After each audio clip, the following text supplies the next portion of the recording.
Ok, pues saludamos a todos los que nos ven por internet y vamos a empezar con este canto bien sencillo.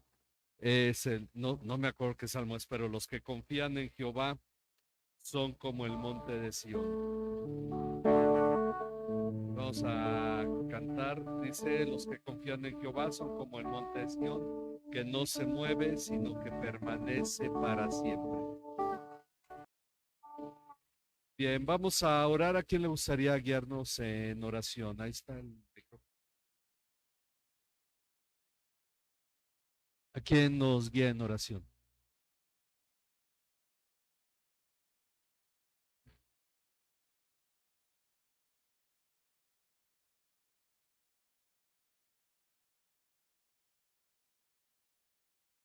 Ok.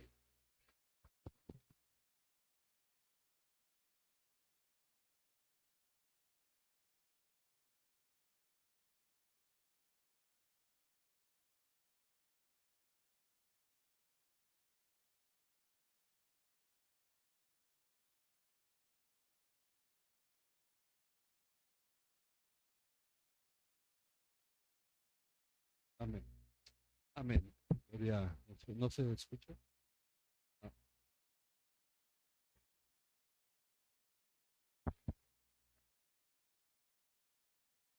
bueno, si se pone rojo, ya no. Este, bien, vamos al estudio ahora. Vamos a empezar. Bueno, vamos más bien a Hebreos 5:11.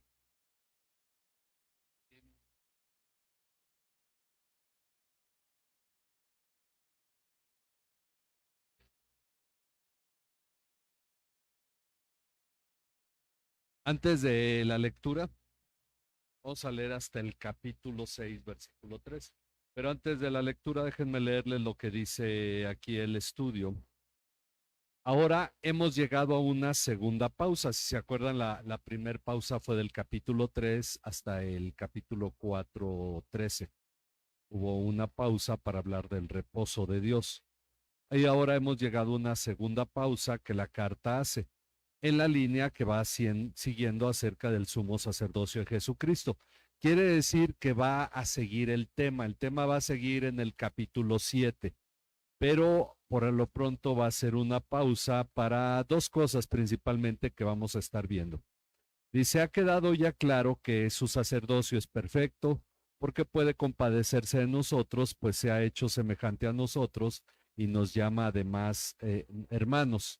Además, Jesús es sacerdote para siempre y no requiere ofrecer sacrificios por sí mismo, como lo requerían los sacerdotes descendientes de Aarón. Por lo tanto, este sacerdocio es distinto del sacerdocio de Aarón y sus descendientes. Es sacerdocio según Melquisedec. Y al decir esto, es como si la carta encendiera de pronto una alerta que señala que estamos llegando a un punto profundo al hablar de que Jesús es para siempre sacerdote según Melquisedec. Ahí como que hace una pausa a la carta y como si llegáramos a un punto profundo, el cual no todos los destinatarios de la carta han de entender, hablando de los destinatarios iniciales. Por lo tanto, en este punto se hace una pausa a fin de dar lugar a una aclaración muy importante. Ok, vamos a leer Hebreos 5 a partir del versículo 11 y vamos a llegar hasta el 6:3. Entonces empezamos con nuestro hermano Enrique. A ver si enciende el micrófono.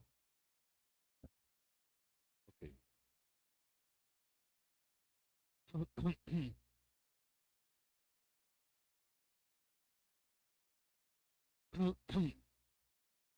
Acerca de esto tenemos mucho que decir y difícil de explicar, por cuanto os habéis hecho tardos para oír.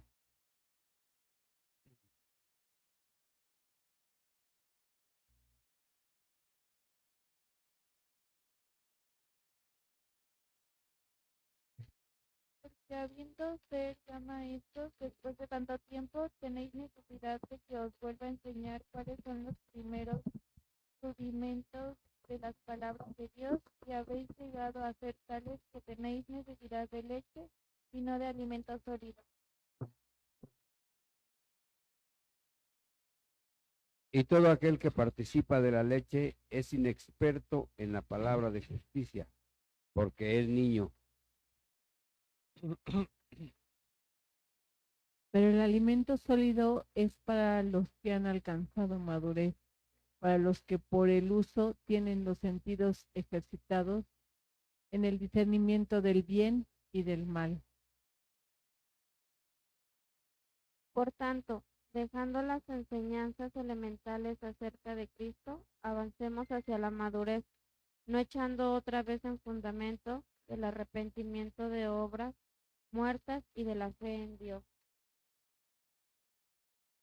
De la enseñanza sobre lavamientos, de la imposición de manos y de la resurrección de los muertos y de juicio eterno. Y esto haremos si Dios lo permite. Ok, vamos a ver hoy esta parte. Y dice, podríamos decir que el motivo de esta pausa es una dura amonestación. Es decir, está hablando y llega al punto que dice que Jesús es sacerdote según el orden de Melquisedec e inmediatamente dice, acerca de esto tenemos mucho que decir, pero difícil de explicar. Bueno, pues a diferencia de la pausa anterior, la cual sirvió para aclarar el tema del reposo de Dios, ahora hay que dejar claras las consecuencias de la irresponsabilidad al no poner atención al estudiar porque utiliza la palabra tardos para oír o no estudiar en absoluto, lo cual nos deja en un estado de inmadurez y por lo tanto no somos capaces de entender lo que Dios ha revelado en su palabra. Ahora, ya yendo al pasaje, dice acerca del tema que estamos tratando, es decir, Jesús como sumo sacerdote según el orden de Melquisedec, aún tenemos mucho que decir. En realidad, vamos apenas en el inicio, son 13 capítulos, va a tomar el tema hasta el capítulo 10, entonces vamos como a la mitad de lo que quiere hablar. Por eso dice, tenemos mucho que decir, afirma la carta. Pero es difícil de explicar debido a que los destinatarios de la carta se han hecho tardos para oír. No han puesto atención en otras pláticas, entonces hay mucho que aún no entienden. Recuerden, son hebreos y para ellos es un poco más difícil por todo lo que ellos ya vienen cargando, que vamos a mencionar en un rato más. La realidad es que ellos, los destinatarios, ya deberían ser que maestros, debiendo ser ya maestros, ya deberían ser maestros. Pero en lugar de eso, otra vez tienen necesidad que alguien les enseñe los principios elementales, dice en esta versión, en la Reina Valera dice los rudimentos, nada más los rudimentos, ¿verdad? Los primeros rudimentos, ¿verdad? Pueden ponerle así. O los principios elementales, es decir, lo más básico de las palabras de Dios.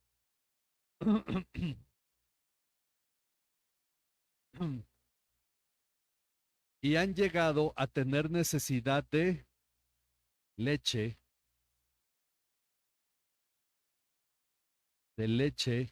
y no de alimento sólido.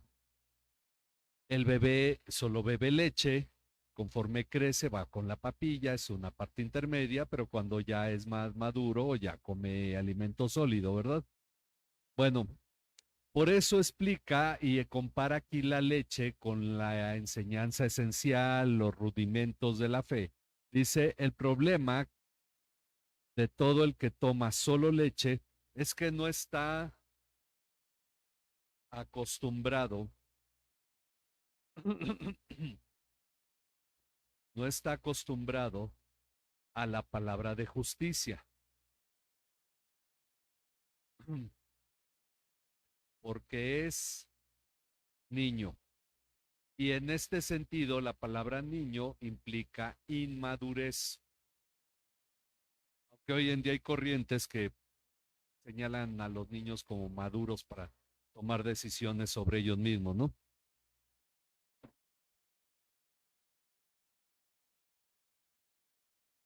Ok, han llegado al punto de requerir solo leche.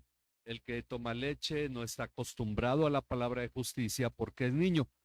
Ya el apóstol Pablo había enfrentado este problema con la iglesia de Corinto. Vamos a los Corintios 3, del 1 al 3. Y continuamos donde nos quedamos con Abisai. Los Corintios 3, del 1 al 3.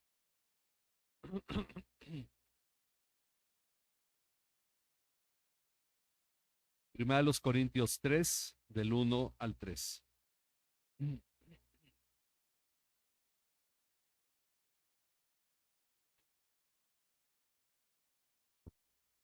Así que yo, hermanos, no pude hablarles como a espirituales, sino como a carnales, como a niños en Cristo.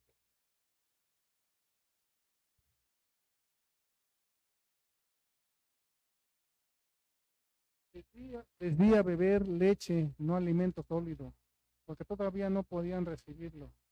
En verdad, ni aún ahora pueden. Que todavía son carnales, pues habiendo celos y discusiones entre ustedes, ¿no son carnales y andan como hombres del mundo? Ok, aquí entonces vemos que él tiene este problema con la iglesia de Corinto y les dice que él no pudo hablarles como a qué, como a espirituales.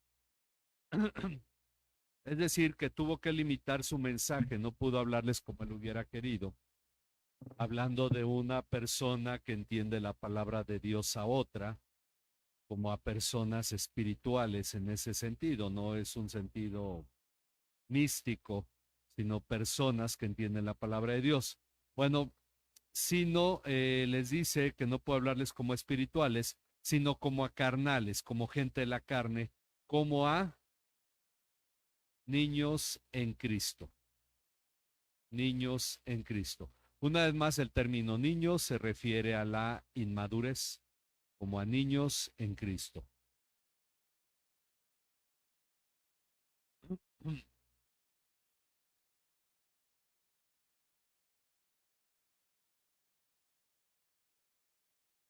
Entonces, no pudo hablarles como a espirituales, sino como a carnales, como a niños en Cristo. Por esa razón les dio a beber leche. Y una vez más viene el ejemplo, ¿verdad? Les dio a beber leche, dice él en el versículo 2, y no alimento sólido. Es la misma comparación, porque todavía no podían recibirlo porque todavía eran carnales. Ahora, algunos han preguntado si existen los cristianos carnales y Pablo está introduciendo una categoría de cristianos y hay cristianos espirituales y cristianos carnales, porque aparentemente el pasaje nos está diciendo eso. Lo que nosotros debemos interpretar aquí es que hay cristianos inmaduros y cristianos maduros. Cristianos que aún no comprenden la palabra, aunque han creído en Cristo, y cristianos que entienden la palabra porque han crecido, han madurado en el conocimiento de la palabra. Entonces, básicamente es esa la diferencia. Cristianos carnales serían aquellos que todavía se rigen bajo los rudimentos del mundo y empiezan y están batallando. Pero vamos a ver qué es interesante cuando se refiere a ese tipo de cosas al empezar el capítulo 6. Ok, dice, por esa razón, bueno, en el 6, perdón, dice, esta inmadurez se manifestaba en que tenían que celos, ok, tenían celos. Recuerden el problema de la iglesia de Corinto, unos decían que eran de Pablo, otros de Apolos, otros de Pedro, otros de Jesús, nada más, no tenían favorito y se ponían a discutir y tenían un problema por elegir quién era el mejor apóstol, el mejor predicador. Bueno, tenían discusiones entre ellos, por tanto eran carnales y andaban como hombres del mundo. El punto es que el cristiano inmaduro aún es semejante a los no cristianos en muchos aspectos. Ya es salvo, pero como dice es Gálatas 4:1, que mientras el heredero es niño, en nada se diferencia del esclavo. Ya es salvo, pero aún se ve como los no salvos, porque hay cosas en su vida que no han cambiado y por eso todavía batalla con aspectos con los que Pablo señala. Él no está diciendo que no sean cristianos, pero se comportan como hombres del mundo debido a su inmadurez. Pero eso no es todo. Vamos ahora, aquí mismo en 1 Corintios, al capítulo 2, versículos 1 al 5. Es 1 Corintios 2, del 1 al 5, y seguimos donde nos quedamos.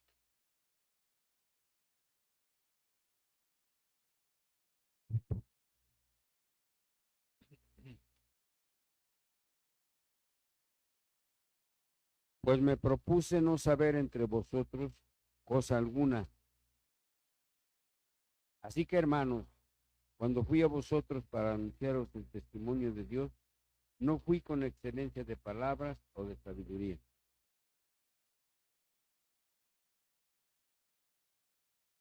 Pues me puse a no saber entre vosotros cosa alguna, sino a Jesucristo y a este crucificado.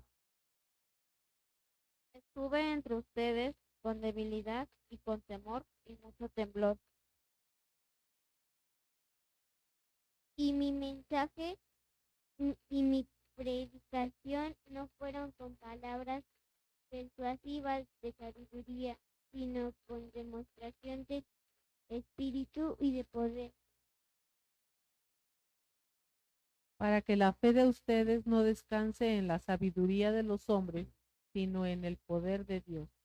Ok, entonces Pablo a esto que ya leímos en el capítulo 3, primero les había dicho que no pudo hablarles con sabiduría de palabra.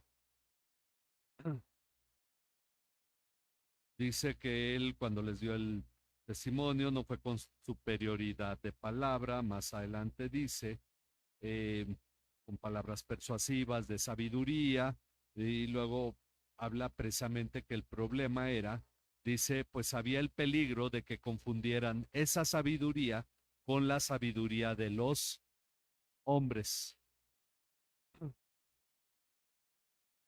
Entonces a los corintios, Pablo les habló cosas muy esenciales, no pudo hablar más allá temas como el autor de la carta a los hebreos, que dicen, bueno, hay cosas que son difíciles de explicar porque aún son niños, básicamente es lo que está diciendo.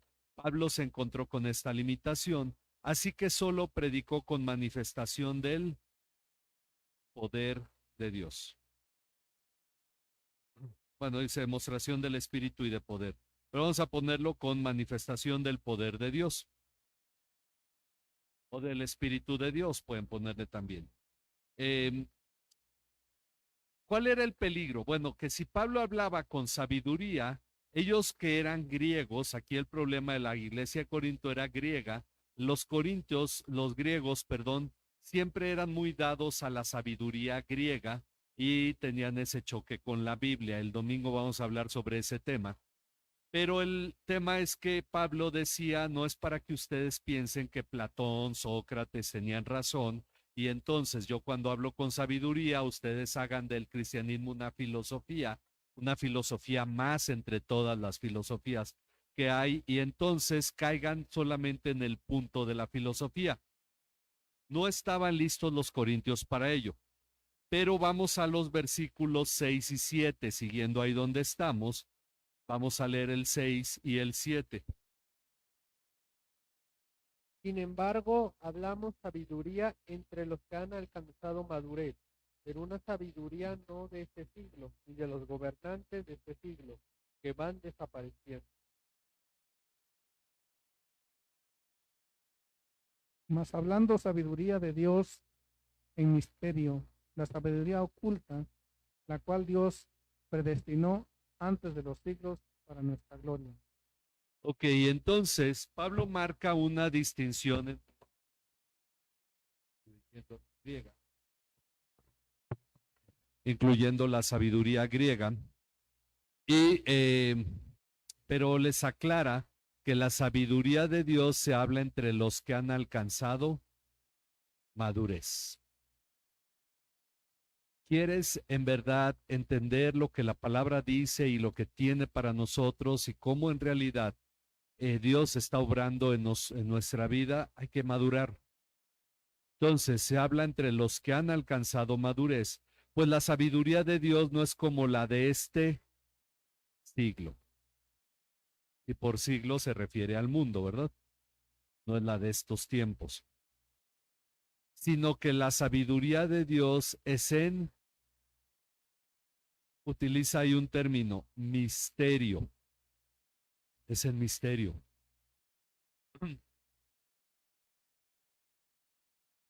Y aquí es sabio explicar un poco a qué se refiere que esta sabiduría es el misterio. No sé cuántos han oído esa frase de, los caminos del Señor son misteriosos. No podemos saber qué quiere Dios. Y entonces hay cristianos escépticos, agnósticos diríamos. Los agnósticos son aquellos que dicen o que consideran que existe Dios, pero no podemos saber qué dice, qué piensa, o incluso están los agnósticos que dicen no podemos saber si hay un Dios o no. Es decir, no tenemos capacidad de saber. Bueno, lo que Pablo dice es que esta sabiduría la gente no la puede conocer porque Dios la ocultó. De ahí que sea en misterio. Dice que la ocultó ¿desde cuándo? Desde antes de los siglos, quiere decir desde antes de fundar el mundo. Dios ocultó esta sabiduría. Bueno, por eso es una sabiduría en misterio y al referirse a misterio, quiere decir que solo la conoce aquel a quien Dios se la revela. Este es el misterio de Dios. La Biblia habla de 9 cosas en misterio y entre ellas está la sabiduría de Dios. Al referirse a misterio, se refiere a que solo se puede entender cuando Dios lo da a conocer. Ok, ¿queda claro eso? Para no volvernos místicos en el sentido de que hay cosas que no podemos entender, pero hay que aceptarlas. Esa es la idea actual del dogma. El dogma es algo que tú no entiendes, pero como lo dice la Biblia, lo aceptas y punto. No, Dios quiere que entendamos y que no nos quedemos en el punto del dogma actual. El dogma inicialmente era algo comprensible, algo que se estudió, se analizó y quedó definido como las dos naturalezas de Cristo, como la Trinidad, como la divinidad de Cristo y del Espíritu Santo, temas que fueron estudiados, analizados por la Iglesia y se llegó a una conclusión, pero que aún tenemos que entender. Pero hoy en día dogma es algo que se acepta simplemente porque se ha dicho y eso es todo, se dice por alguna supuesta autoridad teológica y se acepta.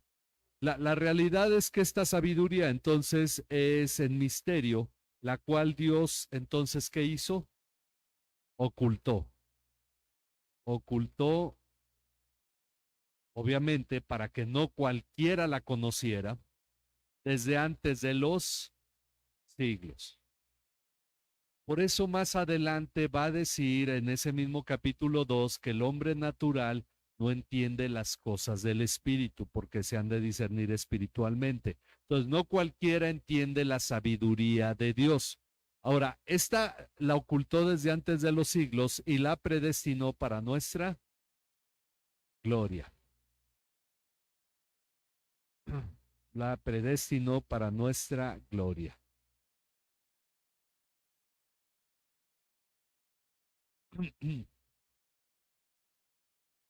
Bueno, ahí mismo en 1 Corintios 2, ahora el versículo 10. Seguimos leyendo ahora el versículo 10.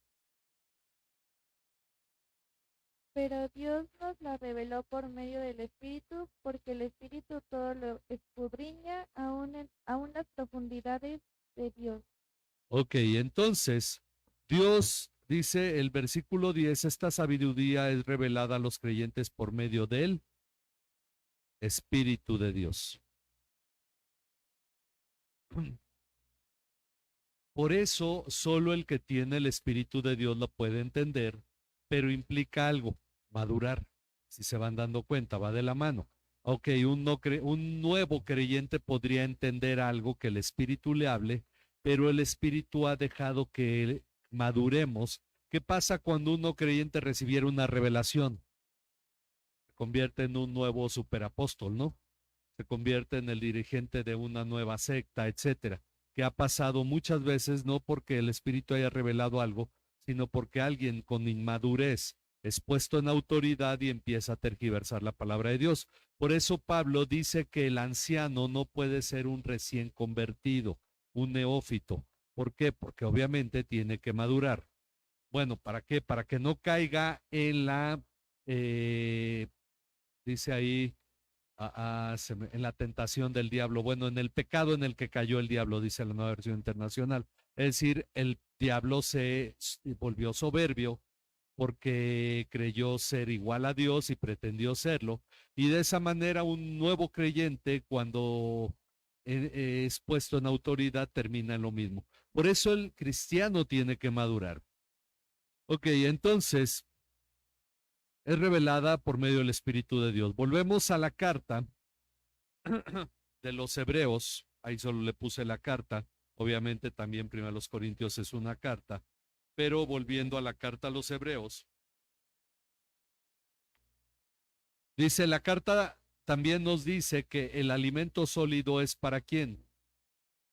Estamos ahorita en el 5:14. El alimento sólido es para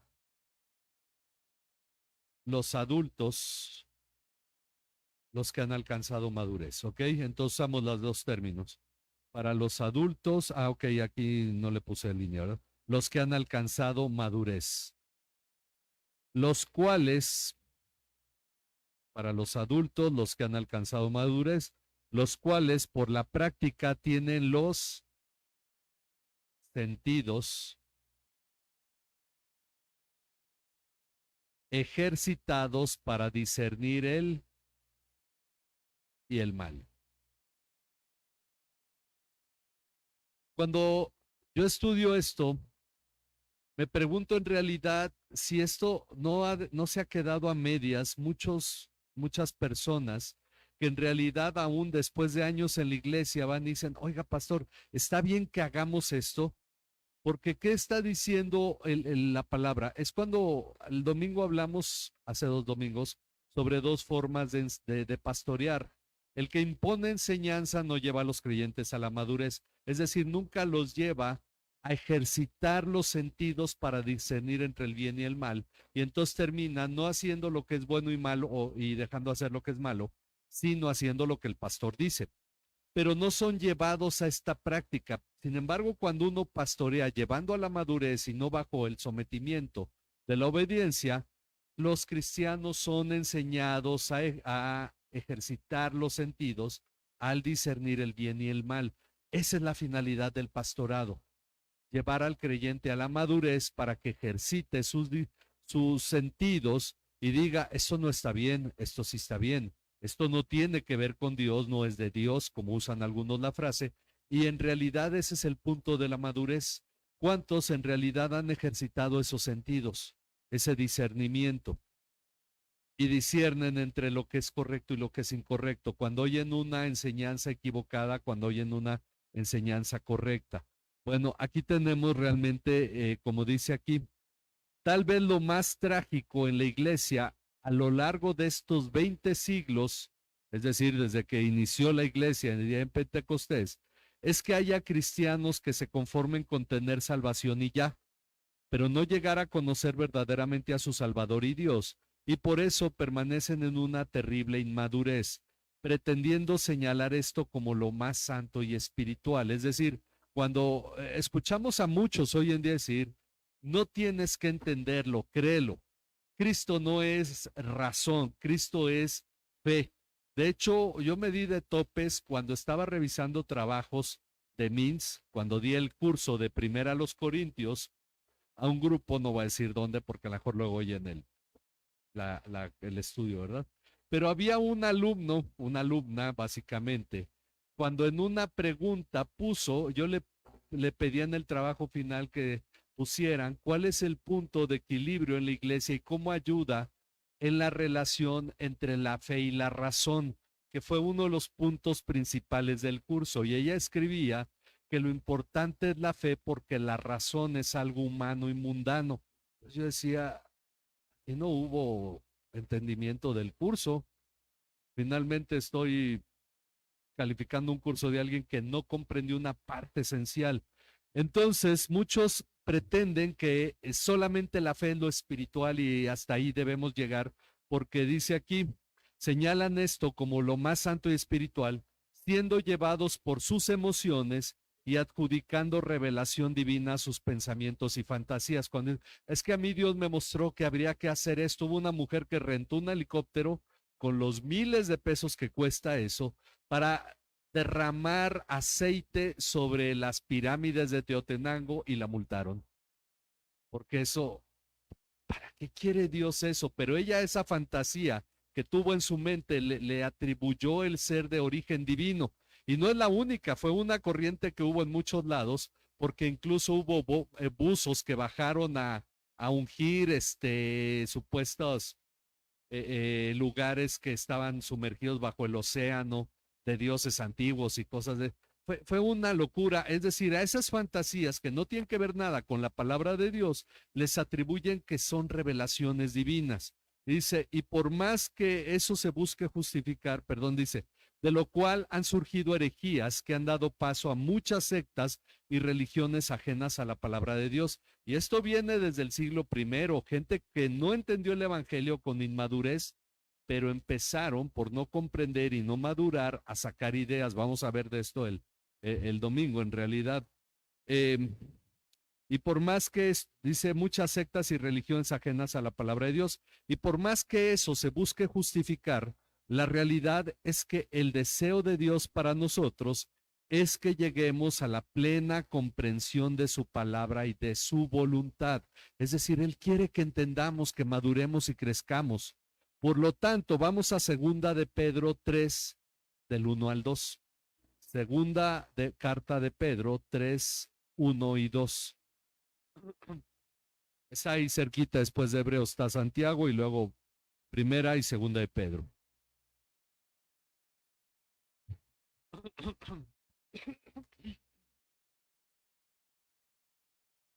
Segunda de Pedro 3, versículo 1 y 2. Esta es la segunda carta que os escribo, y en ambas despierto con exhortación vuestro limpio entendimiento, para que tengáis memoria de las palabras que antes han sido dichas por los santos profetas, y el mandamiento del Señor y Salvador dado por vuestros apóstoles. Ok, entonces Pedro dice a los lectores, amados, esta es ya la segunda carta que les escribo, en las cuales, como recordatorio, despierto en ustedes su sincero entendimiento. ¿Qué dice Pedro? Hay que entender. Hay que aplicar el entendimiento, ya no hay que cantar la unción está en mí, no sé cómo, pero la siento, ¿no? Y no entiendo ni cómo tengo en mí la unción, pero la tengo. Bueno, ok. Pedro dice hay que despertar el sincero entendimiento para que recuerden las palabras dichas de antemano por los santos profetas y el mandamiento. Entonces, tenemos que entender lo que Jesús mandó y el mandamiento del Señor y Salvador declarado por los apóstoles de ustedes.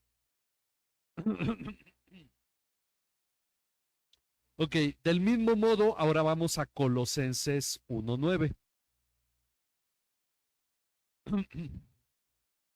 Colosenses 1:9. A ver.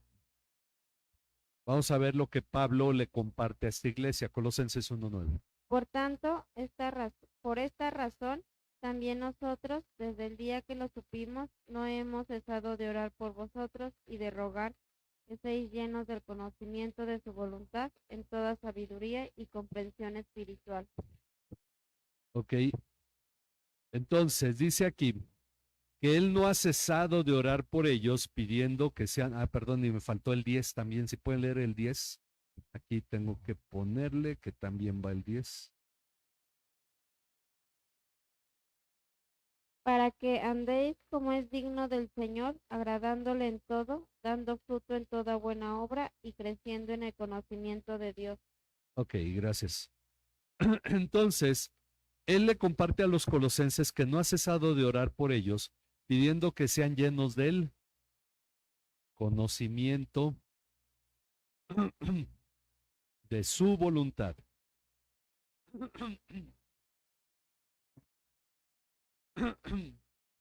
Del conocimiento de su voluntad en toda sabiduría. Ok. Conocimiento, voluntad, sabiduría. Luego menciona comprensión espiritual, aunque ya no puse tantas líneas. Pero entonces hay que ver que Dios quiere que seamos llenos del conocimiento de su voluntad en toda sabiduría y comprensión espiritual, porque de esta manera es como andaremos, como es digno del Señor, haciendo en todo lo que le agrada, dando fruto en toda buena obra y creciendo en qué? En el conocimiento de Dios.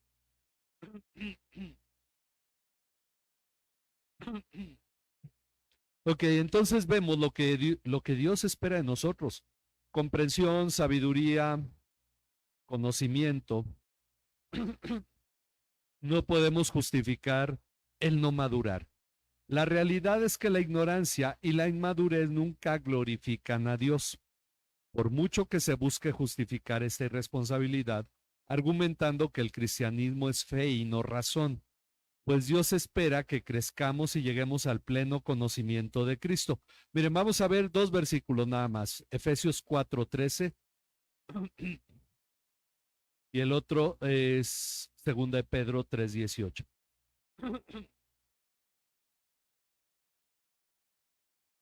Ok, ahí por donde vamos, Efesios 4:13.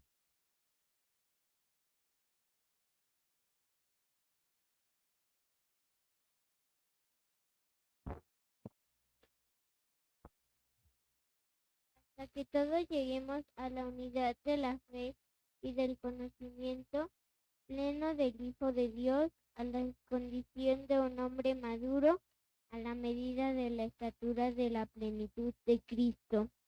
Ok, entonces hasta que lleguemos a la unidad de la fe y a la unidad del conocimiento del Hijo de Dios. Ok, a la estatura de Cristo. Ok, seguimos con 2 de Pedro 3:18. Antes bien, creced en la gracia y en el conocimiento de nuestro Señor y Salvador Jesucristo.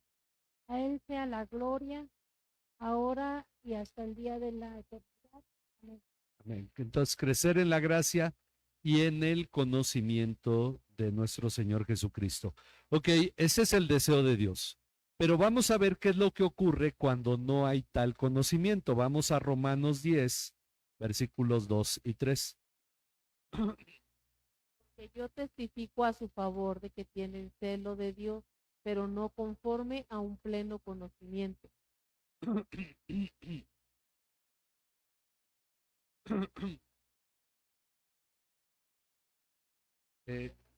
Bueno, ahí sería Romanos 10, 3.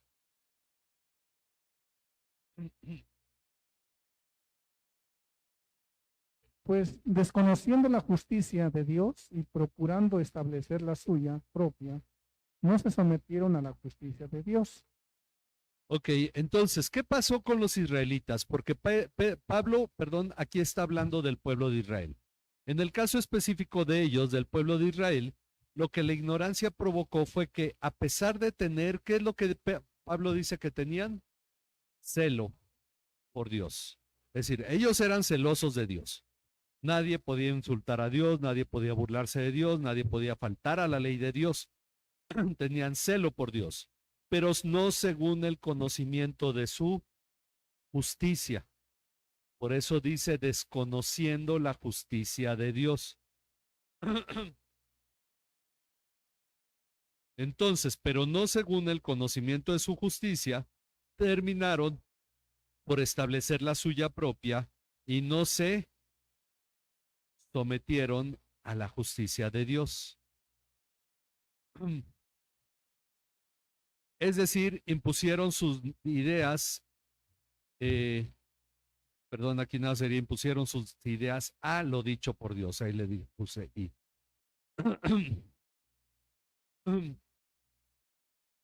Los israelitas que tenían la ley, por su desconocimiento de la ley, terminaron imponiendo su propia idea de la ley de Dios. Y así es como ha pasado con la inmadurez. Ese es el peligro de la inmadurez. No entender la palabra de Dios, termina uno por crear cosas que finalmente justifican las ideas personales, pero no se basan en la palabra de Dios.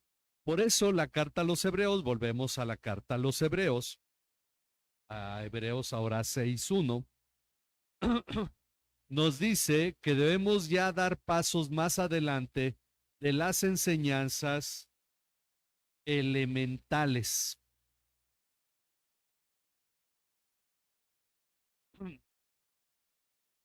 Debemos dar pasos ya más adelante de las enseñanzas elementales. De hecho, lo dice un poco más severo, dejando ya las enseñanzas. Bueno, aquí le hemos puesto que hay que entender que no es ignorarlas, el dejarlas a un lado, sino que ya hay que pasar más allá de eso. Ok, entonces, dar pasos más adelante de las enseñanzas elementales acerca de Cristo para avanzar hacia la madurez. Por eso dice, avancemos hacia la madurez. Está bien, hay que entender cómo es la salvación, pero hay que avanzar, no hay que quedarnos ahí. Para eso es necesario que dejemos ya las explicaciones. Ahora voy al versículo 2. No, perdón, todavía es del versículo 1, 6:1. Para eso dice que es necesario que dejemos ya las explicaciones sobre el fundamento de arrepentimiento de obras muertas.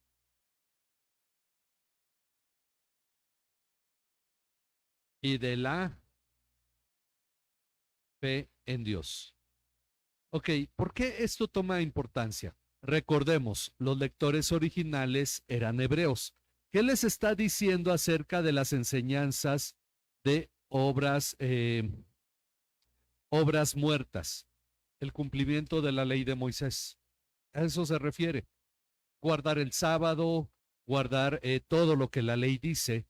Ya hay que pasar más adelante al explicar que no somos salvos por guardar los mandamientos. Eso es lo que está diciendo. Y,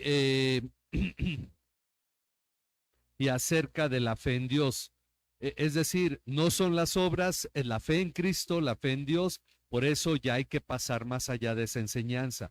No se trata de guardar la ley de Moisés, sino que se trata de creer en Dios. Y ese es el punto del que ya los autores debían de seguir. Ok, quedó comprendido, vamos más adelante.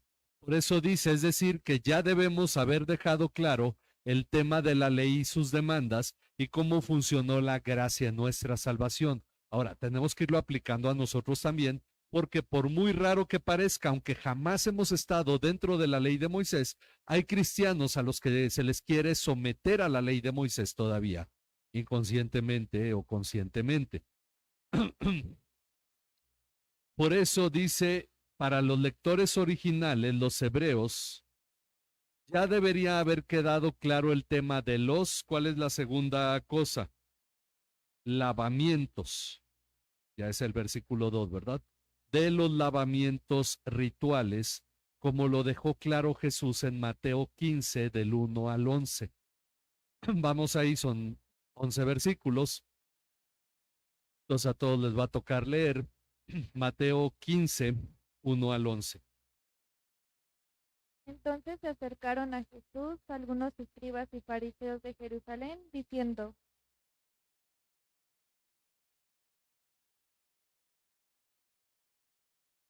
¿Por qué tus discípulos quebrantan la tradición de los ancianos? ¿Por qué no se lavan las manos cuando comen pan?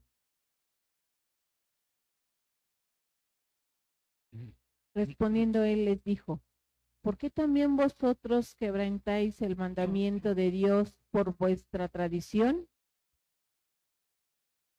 Porque Dios dijo, honra a tu padre y a tu madre, y quien hable mal de su padre o de su madre, que muera. Pero ustedes dicen, cualquiera que diga a su padre o a su madre es ofrenda a Dios, todo lo mío con que pudiere ser ayudado, ya no ha de honrar a su padre o a su madre. Así habéis invalidado el mandamiento de Dios por vuestra tradición. Hipócritas, bien profetizó Isaías de ustedes cuando dijo: Este pueblo con los labios me honra, pero su corazón está muy lejos de mí. Pues en vano me honran, enseñando como doctrina mandamientos de hombres. Llamando junto a él a la multitud, Jesús les dijo, oigan y entiendan. No lo que entra en la boca contamina al hombre, mas lo que sale de la boca, esto contamina al hombre. Ok, entonces Jesús deja claro el tema de los lavamientos, porque obviamente es en otro de los evangelios que dice que los ancianos en su tradición hablaban de lavamientos de utensilios, jarras y todo esto. Bueno, Jesús deja claro, esto ya debería haber quedado claro para los hebreos cristianos, que no son los lavamientos porque no es lo que entra al hombre, y ya no seguimos más la lectura, pero Jesús dice que lo que sale del corazón es lo que contamina al hombre. Como no estamos enfocándonos tanto ahorita en esa enseñanza en particular, el tema es que ya hay cosas que deberían de quedar claras. Ya hay cosas que nosotros como cristianos debemos tener claro. Si por ejemplo, en nuestro caso, bueno, no es nada más ese.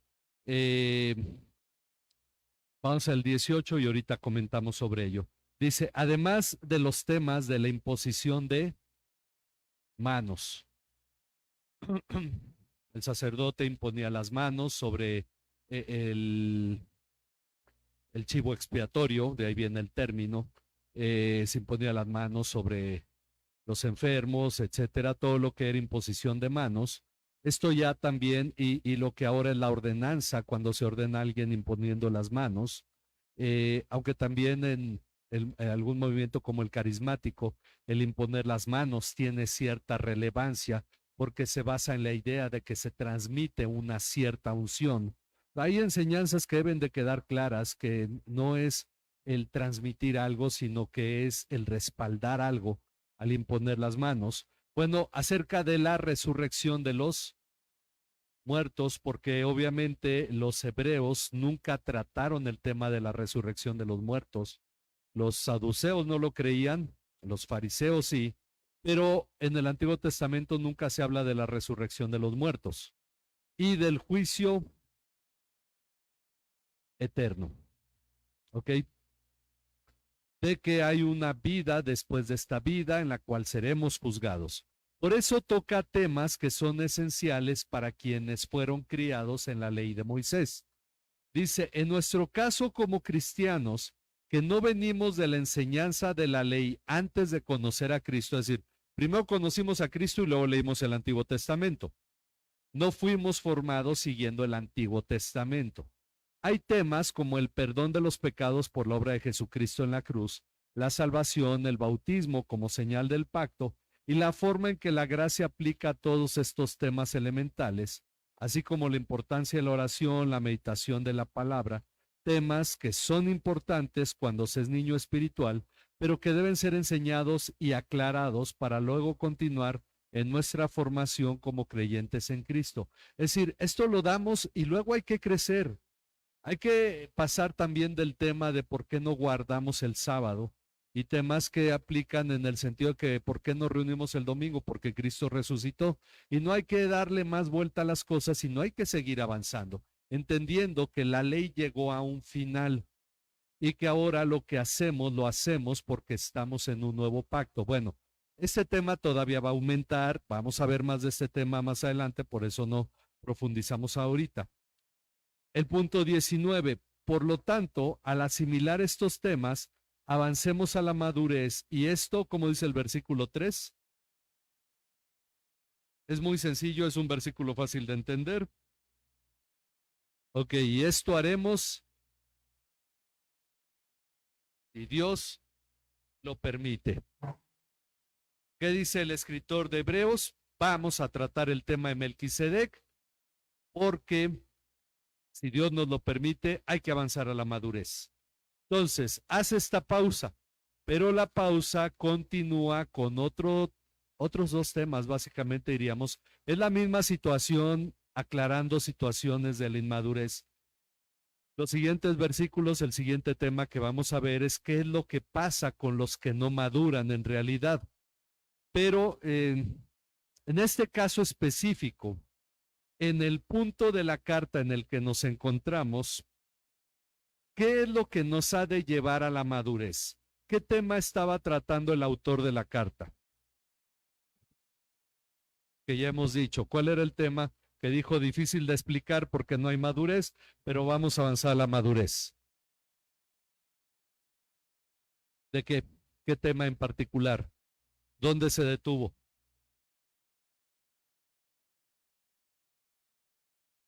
Versículo 10, de 5:10. ¿Cuál es el tema? Que ya resalté 2 veces, de hecho. La comprensión del sacerdocio de Jesús según el orden de Melquisedec.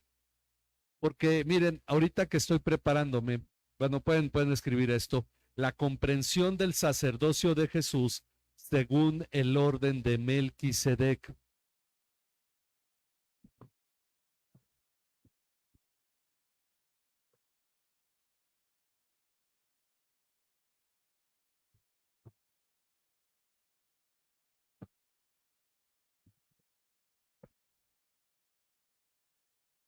De Jesús según el orden de Melquisedec. Uno es, ¿cómo eso nos va a llevar a la madurez? Bueno, esto es lo más interesante, solo lo voy a comentar. Lo voy a comentar, no lo dejé aquí escrito.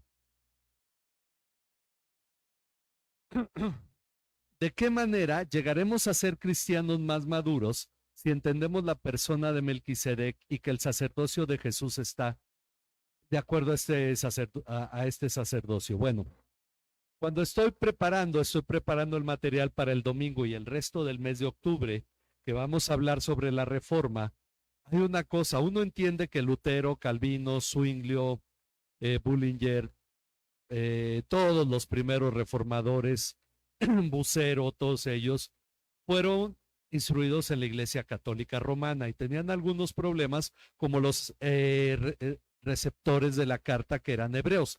Todos traemos un trasfondo. Es comprensible que ellos a la cena y al bautismo lo llamaran sacramentos, pero no para los que fueron después enseñados. Es comprensible que ellos todavía discutieran sobre la función de la cena y el bautismo porque tenían todo ese pasado. Pero, por ejemplo, las doctrinas de la gracia no las desarrolló Calvino, aunque le digan los 5 puntos del calvinismo, porque en realidad no fue Calvino quien los desarrolló y algunos de esos puntos los tocó muy breve. Acá es a lo que voy.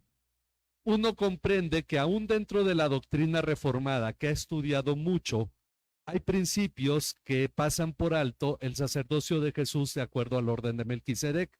Y todavía discutían cuál es el papel de los 10 mandamientos. Y como algunos dijeron, bueno, los 10 mandamientos hay que seguirlos todavía. Pero cuando llegamos al punto de entender el sacerdocio de Melquisedec, y ahí es donde yo difiero, que la doctrina reformada que dice que Mateo 5, cuando Jesús habla, fue dicho a los antiguos y señala lo que fue dicho a los antiguos, y después dice, mas yo les digo, en la doctrina muchos piensan actualmente que Jesús está corrigiendo errores de enseñanza. Yo estoy en desacuerdo con eso. Pienso que Jesús está enseñando la distinción entre la ley de Moisés y el nuevo pacto que se basa en el sacerdocio de Melquisedec. Y es muy sencillo, es muy simple, si tomamos en cuenta esto. Quiere decir que yo no solamente se trata de no matar, sino que incluso se trata de no insultar ni aborrecer a mi hermano. Tomando ese primer ejemplo, el primero que toma Jesús. Entonces, el punto es que cuando vamos entendiendo el sacerdocio según Melquisedec, vamos a entender que no se trata de guardar los 10 mandamientos ni la ley de Moisés, sino que la ley de Cristo que viene en el nuevo pacto, aun cuando involucra eso, el motivo para hacerlo no es porque estén los 10 mandamientos, sino porque está implicado en amar a nuestro Dios con todo lo que somos, a nuestro prójimo como a nosotros mismos y a nuestros hermanos como Cristo nos amó. Y entonces cambia el sentido de por qué hacemos las cosas, porque no fue algo puesto en ordenanzas para nosotros, sino que es la ley que Santiago llama la de la libertad. Ahora ya soy libre y soy capacitado para amar al prójimo. Ya no solo se trata de no hacer, se trata incluso de hacer por él lo que quisieran por mí. No solo no matar, no adulterar, no codiciar, no robar, no dar falso testimonio, sino de amarle haciendo por él lo que yo esperaría que él hiciera por mí. Hay una diferencia notable. Entonces, cuando entendemos que el sacerdocio de Melquisedec, vamos a ir avanzando a la madurez. Este tema va a continuar a partir del capítulo 10, pero el resto del capítulo 6 es muy importante para entender el fundamento de por qué hay un nuevo pacto. Y aquí es donde el autor va a introducir, donde la carta nos va a llevar a entender por qué hay un nuevo pacto. Así es que la próxima lección va a ser muy interesante. Simplemente terminamos con la conclusión que tenemos aquí. Dice, muchos cristianos entienden los principios elementales de la fe en Cristo y se gozan en ello, pero no están dispuestos a avanzar a temas que, según se dice, pertenecen a los teólogos por no ser espirituales. Y así la Iglesia pierde mucho de lo que Dios ha de obrar en ella por la ignorancia y desconocimiento de la sabiduría que nos concede para nuestra gloria. Pues entender el sacerdocio de Jesús cabalmente, ya desde hace mucho, debería habernos llevado a dejar temas de imposiciones de la ley de Moisés y de rituales que aún la Iglesia mantiene. Ahora, hay una cosa, una frase que dice Iglesia reformada, siempre reformándose, es el hecho de crecer en la madurez para llegar a entender. No estoy diciendo que no sea reformado, sino que estoy de acuerdo con los inicios de los reformadores, pero aún los que vinieron después de ellos avanzaron en los temas que estos mismos primero dejaron plasmados.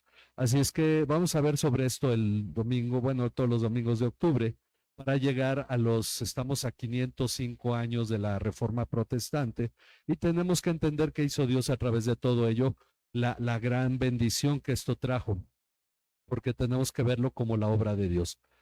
Ok, y el punto es que tenemos que madurar, tenemos que crecer en el conocimiento de la palabra y llegar a la madurez para comprender este tipo de temas que son realmente de gran bendición. Como dice el pasaje, aquí lo repetimos, Dios lo guardó para nuestra gloria, para que vivamos en ello, para que crezcamos en ello, para que gocemos de la gloria de Dios en ello. Vamos a terminar, no sé si hay alguna pregunta.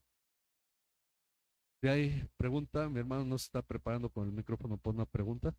No, ok, bueno. Entonces, vamos a orar para terminar, vamos a ponernos en las manos de Dios. En la semana, pedíamos que oráramos porque en esta semana la Cámara de Diputados del Estado está debatiendo establecer algo que es, digo, no puede ser matrimonio entre personas del mismo sexo porque matrimonio viene de una raíz de maternidad y no hay maternidad entre personas del mismo sexo. Está esta situación y a nivel nacional en la Cámara de Diputados y Senadores se está discutiendo poner en la Constitución la ideología de género, es decir, que ya por ley todo esto sea obligatorio, toda esta ideología que está dictada desde fuera del país, pero en muchos países se está poniendo, ya se hizo en Cuba, en Chile no procedió, pero porque se lo preguntaron a todos los chilenos. Creo que si le preguntan a todos los mexicanos si quieren esto en la Constitución, sería, digo, sin pensarlo, habría una gran mayoría que se opondría. Pero vamos a orar porque Dios ponga sabiduría en los legisladores y temor de Él en el corazón, en la mente de ellos. Vamos a orar por ellos, tenemos que bendecirles y tenemos realmente que encomendarlos a la sabiduría que Dios da, para que lo que ellos decidan, en realidad podamos decir, si Dios permite que esto pase, hay que entender que está haciendo Dios, porque tenemos que ver las cosas desde el punto de vista que ya avisan, ya es un aviso de que se está hablando ya también, de que las predicaciones están siendo sometidas a juicio, las predicaciones desde los púlpitos. Entonces ya en la semana también se dio eso. La Biblia no va a poder ser predicada libremente, sino que tiene que someterse a cierta ideología. Entonces, si Dios nos quiere llevar a ese punto, hay que entender qué quiere Dios. Pero si no oramos, ¿cómo nos después podríamos decir, bueno, Dios lo quiso y fuimos irresponsables en orar? Entonces vamos a orar para poner esto en las manos de Dios. Padre, en tus manos estamos y nos gozamos, Señor, en lo que tú nos das en tu palabra, en lo que ahora, Señor, nos llamas a entender que nuestro conocimiento respecto de tu palabra tiene que crecer con la dirección de tu Espíritu Santo. Que nosotros tenemos que madurar y ver estos cambios en nuestra vida. En realidad, Padre, venir delante de ti, delante de tu trono, Señor, para poner en tus manos al presidente de la República, a los senadores, a los diputados federales, a los jueces y a los magistrados federales y estatales, Padre, para poner en tus manos a los diputados locales y a todos los presidentes municipales con sus regidores, a todos los que están en eminencia, en autoridad, Señor, para que nosotros podamos vivir quieta y reposadamente, porque entendemos que para esto fuimos llamados a orar por ellos, Señor, para vivir quieta y reposadamente, Señor. Padre, nadie pretende en realidad buscar que el país sea perfecto, que el país sea un país sin fallas y que todo sea prosperidad en la sociedad. No, lo que estamos buscando es que en verdad, Señor, tu iglesia alumbre y este país sea bendecido por la acción de los creyentes. Pero ahora, Señor, lo que hacemos es lo que tú nos has dicho en tu palabra, poner en tus manos a los gobernantes, Padre. Tú sabes, Señor, las fallas que ellos tienen, Señor, y los aciertos que tienen. Tú conoces, Padre, los conflictos y compromisos que hay en sus vidas, Padre, las situaciones que atraviesan y por qué razón han buscado pertenecer a esta autoridad, Señor. En tus manos los dejamos, Señor, y tú conoces, Padre, la historia de cada uno.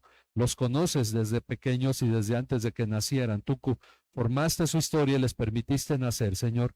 Y te damos gracias, Padre, porque tenemos autoridades en nuestro país. Los bendecimos, Padre, y los ponemos en tus manos, Señor, pidiéndote que lo que sea que ellos decidan, que sea lo que se hable en cada una de estas cámaras, Señor, sea guiado por ti, Padre, para que los resultados, Señor, nosotros podamos entender que en verdad lo que ha resultado de ahí, Señor, es lo que tú has permitido, Padre. Te pedimos, Señor, que seamos sabios y sensatos en nuestro trato, Señor, en nuestra mente y corazón hacia las autoridades. Y en verdad, Padre, oremos por ellos con el deseo de bendecirles, Señor, y de que se cumpla tu voluntad, Señor, a través de su labor, y de que en verdad, Señor, se cumpla lo que tu palabra dice, que ellos llevan la espada para someter, Señor, y para juzgar a los criminales y no a los que hacen el bien, Señor. Padre, que se cumpla tu palabra y que ellos sean verdaderos instrumentos en tu mano, Señor, porque tu palabra incluso los llama ministros o servidores, Señor. Padre, te pedimos, Señor, que tú obres, Señor, en este tiempo y que tu iglesia pueda entender por qué razón has dejado las cosas llegar hasta este punto, Señor. ¿Cuál es la necesidad que la iglesia tiene de entender tu palabra, de vivir de acuerdo a ella, Señor, para someter sus pensamientos, para someter sus corazones a ti, Padre, y que se cumpla tu voluntad, Señor? Que seamos nosotros, Padre, verdaderos instrumentos de tu gracia a esta sociedad, Padre. Ponemos en tus manos esta iglesia en particular para alumbrar en este lugar donde estamos, Señor. Que este municipio y todos los municipios del Valle de Toluca sean un lugar de paz, porque como iglesia alumbramos, porque en medio de ella tú hayas más de 10 justos, Señor. Y por eso, Padre, tú tienes misericordia de esta ciudad de Toluca, Señor, y sus alrededores. En tus manos nos ponemos, Señor, guárdanos y guíanos en el hueco de tu mano. Llévanos siempre, Padre, de acuerdo a tu voluntad, Señor, para crecer, para alumbrar, que lleguemos a la madurez, Señor, que crezcamos en el conocimiento, Señor, y en la fe en Cristo, Señor, para que, Señor, seamos unidos en esto como un cuerpo, Padre, y en verdad alumbremos en este lugar. En Cristo Jesús te rogamos todo esto, rogamos por la salud de nuestros hermanos que están delicados de salud y porque tú sigas cumpliendo tu voluntad en la iglesia y porque tú nos lleves adelante en todos los aspectos en los cuales estemos batallando, sea tu gracia sobre nuestras vidas. En el nombre de tu Hijo Jesucristo, nuestro Señor y Salvador, te alabamos. Amén. Amén. Que el Señor bendiga su palabra, lo que hemos estudiado hoy, y terminamos este estudio. Nos despedimos de todos los que nos ven por internet. Dios les bendiga y también a todos los que están aquí, que vamos a tomarnos un té o un café en este momento. Yo espero que Dios bendiga a cada uno.